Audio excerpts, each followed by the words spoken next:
महाशिवरात्रि पर्व पर कल्याणकारी कार्यों की प्रखर प्रेरणा।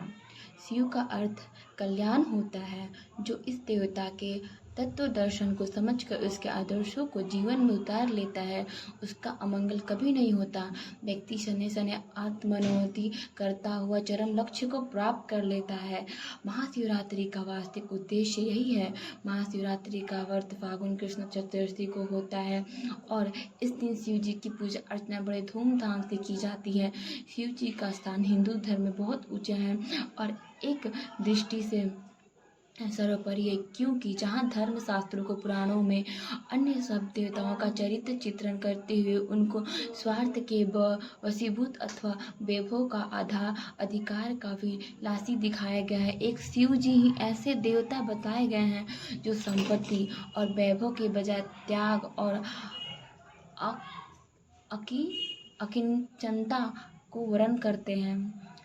वे सर्वशक्तिमान हैं। उन्हीं के इशारे पर संसार में प्रलय का दृश्य उपस्थित होता है और उनका तीसरा नेत्र बड़ी सी बड़ी शक्ति को जलाकर राख करने की क्षमता रखता है। पर यह सब होने पर भी शिव जी सदा नंगे दिव्यांग दीनहीन भूत प्रेतों के साथ ही बने रहते हैं। उन्होंने अमृत को त्याग गरल को पिया, हाथी तथा घोड़े को छोड़कर बैल की सवारी स्वीकार की और हीरा मोती रत्नों को त्याग कर सर्प और नरमुंडों की आभूषण अपनाए। इस प्रकार महाशिवरात्रि का पर्व हमको लोभ मोह लालसा के स्थान पर त्याग अपरिग्रह और परहित साधना की प्रेरणा देता है तथा उपदेश करता है। शिव जी का आदर्श बतलाता है कि जिसको जितनी अधिक शक्ति मिली है, उसका उत्तरदायित्व भी उतना ही महान है। ऐसी विशेष सामर्थ्य जो अन्य साधारण लोगों में दिखाई नहीं पड़ती, परमात्मा के वरदान स्वरूप समझनी चाहिए और उसका उपयोग स्वार्थ साधन जैसे तुच्छ उद्देश्य के लिए नहीं करना रत्न को कांच के मूल्य में बेच देने के समान है। मानव जीवन की सफलता इसी में है कि हम व्यक्तिगत लाभ और सुख का ख्याल छोड़कर अपनी शक्तियों का उपयोग परोपकार के लिए करें।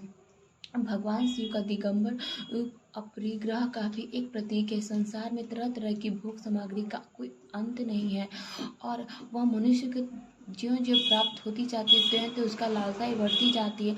आज संसार में जितने झगड़े डंडे दिखाई पड़ते हैं उनके सबसे मूल में यही परिग्रह की कामना काम कर रही है। प्रत्येक व्यक्ति यही चाहता है कि भोग या सामग्री को अधिक परिणाम में एकत्रित रख ले, जिससे भविष्य में उसकी कमी में से तकलीफ न उठानी पड़े। मनुष्य का यह लालच इतना बढ़ जाता है कि वह यह भी विचार नहीं करता कि अधिक समय रखे रहने से यह चीज़ खराब हो जाएगी या कुछ ही समय बाद ऐसी परिस्थिति आने की संभावना है जबकि उस चीज़ की आवश्यकता ही नहीं रहे। इसे चाहे लोभ कहिए, चाहे मोह कहिए अथवा अज्ञान कहिए, सब पर वर्तमान समय में मनुष्य की यह स्वार्थमयी प्रवृत्ति दिन पर दिन बढ़ती जा रही है और उसके कारण उनमें परस्पर प्रतिद्वंद्विता ईर्ष्या द्वेष कलह की वृद्धि भी हो जाती रही है। यह व्यक्तिगत द्वेष भाव ही आगे बढ़कर सामूहिक रूप ग्रहण कर लेता है और बड़े बड़े राष्ट्र यह प्रयत्न करने लगते हैं कि संसार की भोग सामग्रियों का अधिकार हमारे ही हाथ में है और उसमें से जो थोड़ा बहुत हिस्सा अपनी खुशी से हम दूसरों को दे दें, उसी पर वे संतोष करें। ऐसी मनोवृत्ति के होते हुए संसार में शांति और सुख की कल्पना करना ही व्यर्थ है। इसका परिणाम सर्वनाश के सिवाय और कुछ नहीं हो सकता। जिस व्यक्ति में परोपकार की भावना जागृत हो जाती है, भगवान स्वयं उसकी सहायता करते हैं। उसकी आत्मिक शक्तियों का विकास होने लगता है। दूसरों को अधिक से अधिक देना और स्वयं कम से कम ग्रहण करने की भावना ही महान व्यक्तियों का लक्षण है। जो अपने ही सुख की चिंता में व्यस्त रहेगा, दुनिया कभी उसका हृदय से सम्मान नहीं कर सकती, चाहे वह चक्रवर्ती सम्राट ही क्यों ना हो। जिसको हमारे भले बुरे का कोई ध्यान नहीं और जो हर बात में अपना ही स्वार्थ सिद्ध करने का प्रयत्न करता है, हम भी उसकी उसकी तरफ ध्यान क्यों देने लगे। मनुष्य तो उसी की भक्ति उपासना पूजा करेगा जिससे उसे अपने हित की कुछ आशा हो। इसी कारण अपनी मनोकामनाओं की पूर्ति के लिए लोग विभिन्न देवताओं का पूजा पाठ किया करते हैं। कई देवता प्रसन्न होकर अपने भक्त का कुछ उपकार कर देते हैं, पर उनमें से अधिकांश अपने ही वैभव और अधिकार का कायम रखने की फिक्र करते रहते और इसी कारण उसे मनुष्य का विशेष हित साधन नहीं होता।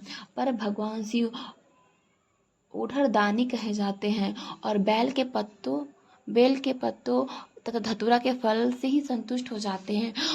उनको अपने लिए किसी भी प्रकार की वैभव की तनिक भी आवश्यकता नहीं और वे अनायास ही कष्ट और अभाव से पीड़ित जनों की कामनाएं सिद्ध करते रहते हैं। इसीलिए अन्य देवों के मुकाबले में वे महादेव कहे जाते हैं। पर्व त्योहार जन जन में नैतिकता व सच्चरिता के भावों को जन्म देकर संस्कृति पुनरुद्धार में सहायक भूमिका निभाते हैं। इस समय संसार में धन का बोलबाला है।